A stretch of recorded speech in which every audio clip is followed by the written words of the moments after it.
Sachez qu'il y a de cela à peu près quelques mois, il me semble que c'était en novembre 2021, mais nous avons eu le droit d'assister, entre guillemets, au Disney Plus Day. En tout cas, on l'a vécu, que ce soit sur la chaîne de Mathéo, ou que ce soit sur Twitter, peu importe, on a tous suivi les différentes actualités, les différentes nouvelles séries, que ce soit du Marvel ou autres, qui ont été annoncées ce jour-là. Et évidemment, je te parle de Marvel parce qu'aujourd'hui, on va se focaliser sur un programme Marvel qui a été annoncé donc lors du Disney Plus Day et qui se découvre petit à petit parce qu'on a eu pas mal de petites choses. Alors, pas mal de petites choses entre guillemets, tout est relatif, mais je vous ai fait un petit condensé des dernières petites informations, des dernières rumeurs autour du programme X-Men 97. Alors, normalement, si tout se passe bien, alors encore une fois, on n'a pas des caméos, on n'a pas connaissance non plus des prochains personnages X-Men qui pourraient possiblement arriver avant cette série, mais vraisemblablement, pour l'instant, c'est le seul projet estampillé X-Men du MCU.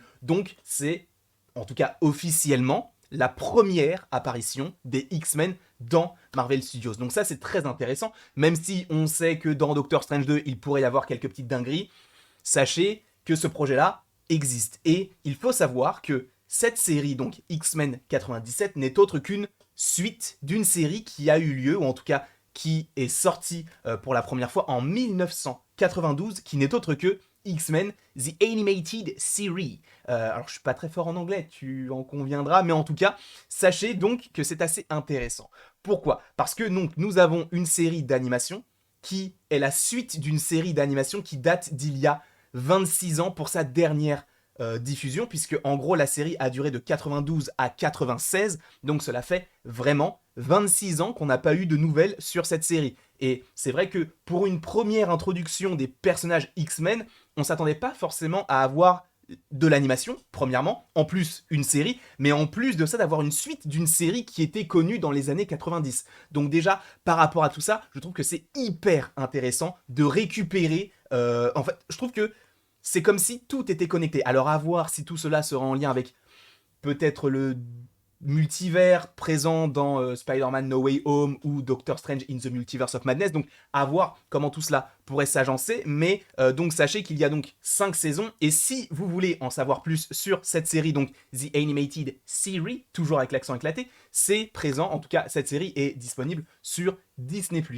Du coup, qu'est-ce que je voulais dire par rapport à ça ? En fait, il y a eu des petites choses qui sont sorties. Sachez que c'est grâce à MCU Direct qui, lui, a suivi, en tout cas, le média a suivi une interview qui a eu lieu sur YouTube et sur la chaîne de Justin Underwood. D'ailleurs, vous aurez dans la description le lien directement du site sur lequel je me suis basé pour réaliser cette vidéo, parce qu'il a interviewé Eric et Julia Leewald, qui ne sont autres que les scénaristes donc de la série des années 90, on va dire, et ils ont donné un petit peu plus d'informations sur la prochaine série et comment se sont débrouillés les showrunners et qui pourrait revenir dans cette série, sachant que c'est hyper intéressant. Alors du coup, je vais vous lire ce qui est écrit.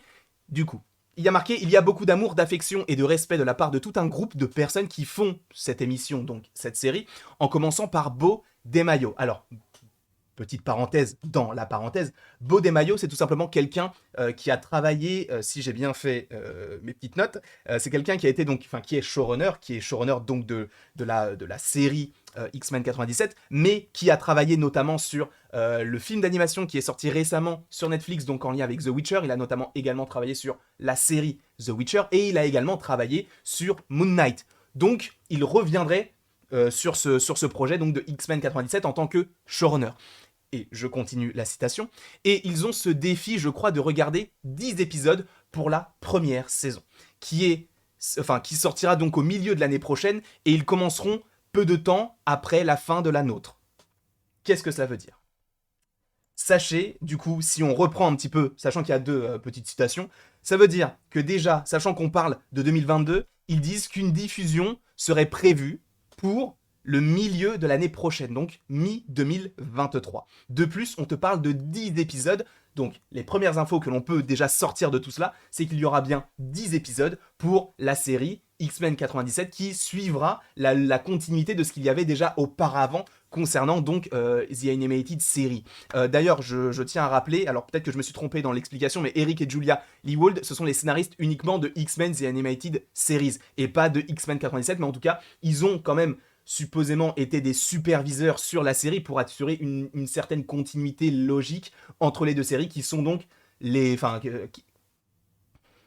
pourtant j'avais tout bien fait. J'avais tout bien fait, c'était fluide, c'était limpide, mais juste pour vous rappeler que X-Men 97 serait la suite logique concernant, en tout cas par rapport à ce qu'elle vient de dire, ce qu'ils viennent de dire, puisqu'ils rappellent, je cite, ils commenceront peu de temps après la fin de la nôtre. Donc, la série X-Men 97 sera la suite logique donc de X-Men The Animated Series. Et il continue en disant, il y aura des références, les fans pourront s'asseoir et se dire « Oh, je pense à des trucs qui se sont passés précédemment sur X-Men et ça va mener à ça. » Donc, ils commencent à ce point de départ, puis construire donc d'autres histoires qu'ils aimeraient en tirer. Donc, ce qui est assez intéressant, c'est qu'ils vont se servir de ce qui a déjà été fait pour continuer et peut-être ne pas forcément aller vers la ligne directrice qui avait été établie par rapport à cette série d'animation, mais peut-être aller vers un autre endroit. Et ça, c'est assez intéressant, je trouve. Donc ça, c'est plutôt cool. Donc on sait qu'il y aura donc Beau Desmaillots qui sera sur le projet en tant que showrunner. Donc encore une fois, il a travaillé notamment sur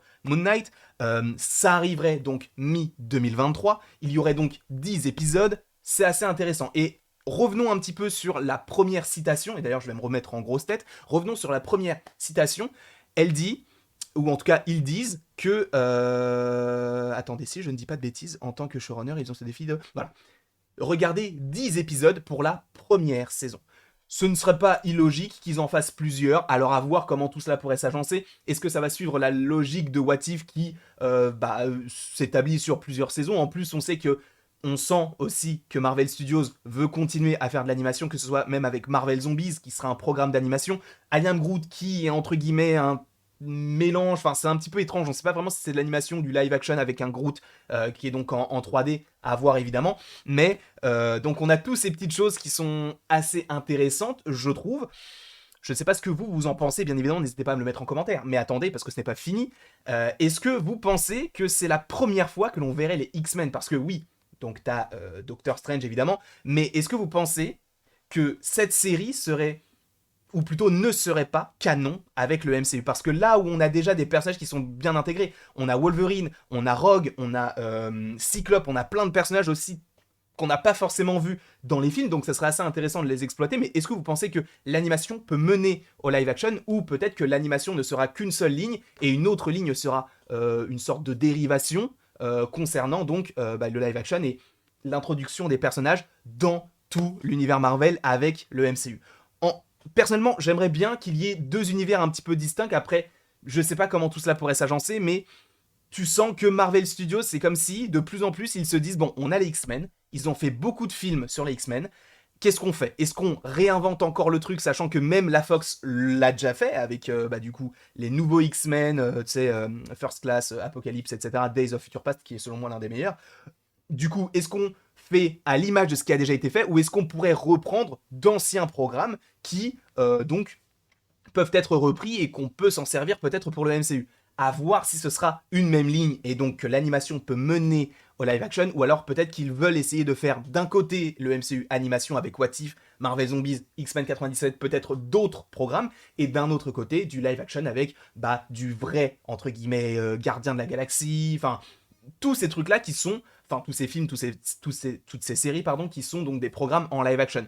À voir comment tout cela pourrait évidemment s'agencer, et il faut rappeler aussi que, ça c'est une autre petite information, c'est que un acteur donc qui s'appelle Cal Dodd a commencé à enregistrer sa voix récemment pour Wolverine, parce que c'était déjà donc le doubleur officiel de ce personnage-là dans la série d'animation donc des années 90. Personnellement, au début, je pensais connaître cette série parce qu'il y avait une série un petit peu similaire qui était diffusée sur France 3. Et ce, il n'y a pas si longtemps que ça. Bon, ça date d'il y a quand même 5-6 ans, peut-être quelque chose comme ça, peut-être un petit peu moins, mais ça passait sur France 3, et je m'étais dit peut-être que c'est ça. Et non, en fait, ça c'est X-Men Evolution, ça c'est X-Men The Animated Series, donc si vous voulez aller voir la série, sachez qu'elle est disponible totalement sur Disney+. Alors à voir si les 5 saisons sont dispo, mais en tout cas je sais que la série est déjà disponible depuis 2021. Personnellement, je vais aller voir ce que ça propose avec les différents personnages qui ont été évoqués, etc. Ça peut être assez intéressant même de voir s'il peut y avoir des connexions avec le MCU.